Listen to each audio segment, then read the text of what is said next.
ગણપતિ જોવા માટે ગયેલા પરિવારના બંધ મકાનને નિશાન બનાવી તસ્કરોએ આશરે 14 થી 15 તોલા સોનું અને રોકડ રકમની ચોરી કરી પલાયન બનતા પોલીસે આગળની તપાસ હાથ ધરી છે.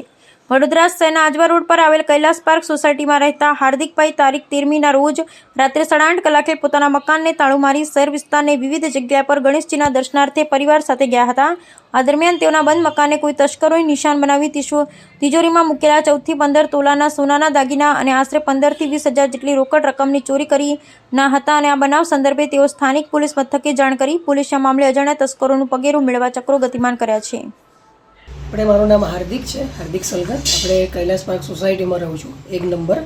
અમારે ત્યાં રાતના 8:30 વાગે 13 તારીખે 8:30 વાગે અમે લોકો ગણપતિ જોવા માટે સિટીમાં ગયા હતા, માંજલપુર વિસ્તારમાં. તો અમે 11:30 રિટર્ન આવ્યા. એ દરમિયાન અમારા ઘરમાં ચોરી થઈ અને ચોરી થઈ એ વસ્તુમાં અમારું સોના ચાંદીના ઘરેણાં ચોરી કરીને જતા રહ્યા. તમે સ્થાનિક પોલીસમાં ફરિયાદ કરી છે તમે? હા, પાણીગેટ પોલીસ સ્ટેશનમાં ફરિયાદ કરી છે અને અમે FIR પણ કરી છે. કેટલું રોકડ રકમ હતું ને સોના ચાંદી હતું? આમ તો 14 થી 15 તોલા અમારું સોનાના ઘરેણા હતા અને 15-17 હજાર જેટલી નોર્મલી કેશ હતી.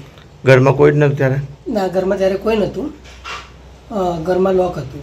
લોક હતું. તો તમને જાણ કેવી રીતે થઈ કે તમારા ઘરમાં ચોરી? 11:30 પાછા આવ્યા તો ત્યારે અમે ઘરની પરિસ્થિતિ જોઈ ત્યારે લોક તૂટેલું હતું અને લાઇટ ચાલુ હતી. તો એ અરસામાં અમે લોકો અંદર આવ્યા અને અમે જોયું તો અમારા ઘરનો સામાન વેરવિખેર થયેલો હતો. તિજોરી ખુલ્લી હતી.